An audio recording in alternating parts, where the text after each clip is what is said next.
Alors je vais essayer de faire très court parce que si on s'étarte sur tous les points, je pense que vous allez manger froid. Tant il y a des choses à dire. Dans le contexte de colère sociale qu'on connaît, qui s'exprime fortement aujourd'hui, qu'on ne peut pas faire société en laissant de côté une grande partie de la population et les plus modestes.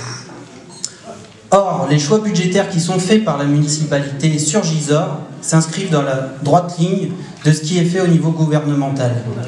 C'est-à-dire réduire uniquement les dépenses publiques. Et donc les mêmes causes produiront les mêmes effets. Et on va se retrouver aussi avec une aggravation des inégalités sur notre territoire. Alors bien sûr, on nous parle de baisse de fiscalité, je pense que ça, vous en avez entendu parler dans la presse.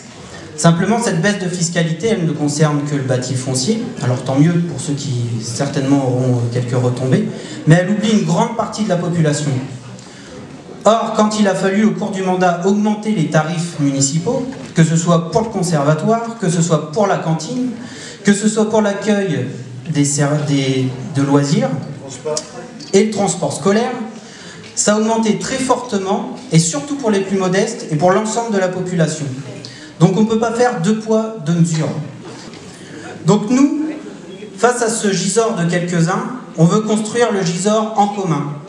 Et c'est ce qu'on va travailler là encore cette année, comme on a commencé à le faire l'année dernière, en se rendant notamment dans les quartiers, parce qu'il y a un fort sentiment d'abandon aussi dans les quartiers à Gisors, qui se sentent délaissés, oubliés des politiques municipales.